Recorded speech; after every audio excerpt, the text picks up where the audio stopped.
Marco histórico y tema de la carta del apóstol Pablo a Tito. Esta epístola fue dirigida a Tito cuando como ministro atendía a los cristianos de Creta. Esta gran isla del Mediterráneo tiene unos 260 kilómetros de largo y entre 10 y 57 kilómetros de ancho. Su superficie total es de 8.618 kilómetros cuadrados. La estrecha, aunque fértil planicie de la costa en el lado norte se eleva rápidamente formando una cadena costera, detrás de la cual se levanta una cadena más alta y detrás de ella hay una tercera. La montaña más elevada de la isla es el monte Siloriti. Su altura es de aproximadamente 2.430 metros. Este es el antiguo monte Ida, donde de acuerdo con una antigua leyenda griega nació el dios pagano Zeus. Creta fue el centro de una civilización, la minoica, que rivalizó con las de Mesopotamia y Egipto. Se decía que el semilegendario rey Minos guardaba en un intrincado laberinto a un toro monstruo que devoraba a los jóvenes griegos cautivos. Este mito del Minotauro podría ser la explicación de las laberínticas ruinas del palacio minoico de Knossos, también de las figuras de jóvenes acróbatas saltando peligrosamente sobre toros apoyándose sobre los cuernos. La Creta minoica tuvo una poderosa flota y un vasto imperio marítimo antes del año 1400 a.C. y una civilización altamente sofisticada, arte refinado y 3 sistemas de escritura, cuyo centro estaba en Micenas y que se extendió hasta el sur de Grecia. Su comercio con Egipto y Siria, conocido ahora por los artefactos que fabricaba, hizo de Creta una vía de comunicación entre el este y Europa. Los filisteos emigraron de Creta a Palestina, tal como lo podemos ver nosotros, por ejemplo, en el libro de Génesis. Creta fue finalmente colonizada por los griegos y jugó un papel importante durante algunas de las épocas más gloriosas de la historia helenística. En los primeros años del cristianismo, los cretenses eran famosos por su deshonestidad y por no ser dignos de confianza. Tito 1:12. Parece que la isla fue escondite de piratas en el siglo I a.C., pero esos piratas fueron subyugados y en el año 67 a.C. Creta fue conquistada por el Imperio Romano. Sin embargo, los cretenses continuaron sirviendo como mercenarios en ejércitos extranjeros. De Tito se sabe poco. Las referencias personales en la epístola son fragmentarias y no es mencionado en el libro de los Hechos. La primera alusión aparece en Gálatas 2:1-3, donde Pablo dice que Tito fue con él desde Antioquía al concilio de Jerusalén. Como era un converso incircunciso procedente del paganismo, Tito se convirtió en un caso problemático debido a la polémica sobre la circuncisión de los gentiles. Después de cierto tiempo, representó a Pablo en Corinto, 2 de Corintios 8:16-17 y 2 de Corintios 12:17-18, en donde tuvo éxito al ocuparse de las dificultades expuestas con tanta franqueza, 2 de Corintios 2:7. También organizó colectas para los santos de Jerusalén. Segunda de Corintios 8:6. Pablo lo consideraba como un colaborador leal y un soldado de la cruz digno de confianza. Segunda de Corintios 12:18.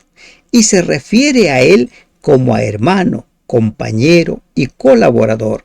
Segunda de Corintios 12:13 y 8:23. En esta carta llamada Tito, verdadero hijo en la fe, Pablo se dirige con ese saludo cariñoso y de mucha estima. En la última mención que se hace de Tito, se dice que fue a Dalmacia, parte de la moderna Yugoslavia, segunda de Timoteo 4:1. Eusebio, el historiador eclesiástico del siglo I, se refiere a Tito como obispo de la isla de Creta. ¿Qué sabemos acerca del tema de este libro? Fuera del hecho de que Pablo había dejado a Tito en la isla de Creta, no se puede reconstruir las circunstancias exactas en que fue escrita esta carta. Parece que Pablo había estado viajando en compañía de Zenas, Apolos, Artemas y Tíquico. Zenas y Apolos evidentemente estaban por comenzar un viaje que los haría pasar por Creta, y por eso Pablo les pidió que le llevaran esta carta a Tito, quien debía reunirse con Pablo en Nicópolis durante el invierno. Se cree que la carta a Tito fue escrita entre el primer encarcelamiento de Pablo en Roma y el segundo, alrededor del año 65 después de Cristo. Otros señalan entre el 65 y el 66 después de Cristo. Según la epístola, parece que había grupos de cristianos en varios lugares de Creta. Sin embargo, la organización general de la iglesia era incompleta y se estaban fomentando dificultades debido a los falsos maestros que tal vez eran judíos semiconvertidos. Esos falsos maestros ponían gran énfasis en los mitos, las genealogías y la ley. Se ocupaban de argumentos inútiles y malgastaban mucho tiempo y mucha energía, tanto de ellos como de otros miembros de la iglesia. A Tito le correspondía arreglar esos asuntos y Pablo le envió consejos y le infundió ánimo. Pablo se ocupaba en esta carta especialmente en dar consejos a Tito para ayudarlo a encaminar a los recién convertidos. A estos cristianos de Creta debían ser conducidos por la senda de la verdadera fe y la debida conducta. Por esta razón, la carta es sumamente práctica. Pablo da consejos en cuanto a una organización eclesiástica más cabal y completa, y aconseja a Tito en cuanto a las cualidades que deben tener los ancianos de la iglesia. Les recuerda la reputación que tenían los cretenses de ser mentirosos, haraganes, y parece indicar que los cristianos de Creta habían sido perturbados por legalistas judaicos. Pablo destaca especialmente que el énfasis en la impureza ceremonial con el tiempo tiende a hacer que la conciencia se torne impura. Cuando la mente se halla absorta en detalles religiosos, con demasiada frecuencia, las cuestiones verdaderamente importantes de moralidad e integridad son puestas a un lado y la religión se deteriora, convirtiéndose en pura forma y teoría.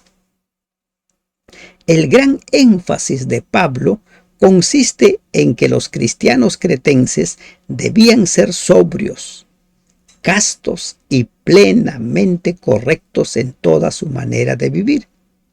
Los esclavos, como sin duda muchos de ellos lo eran, debían ser obedientes y honrados. Cualquiera que fuera la posición social de una persona, su vida debía ser ejemplar.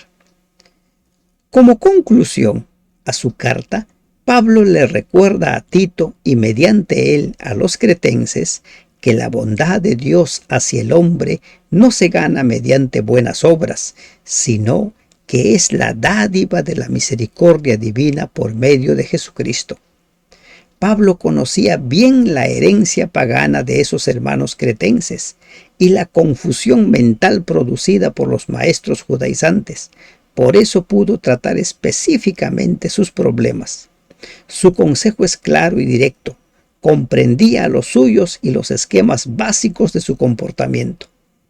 En su carta es preciso e incisivo, cualidades que los predicadores de hoy en día bien debían tratar de imitar. Reflexionemos en lo que dice Tito 2:13. Aguardando la esperanza bienaventurada y la manifestación gloriosa de nuestro gran Dios y Salvador Jesucristo. Que Dios te bendiga. Amén.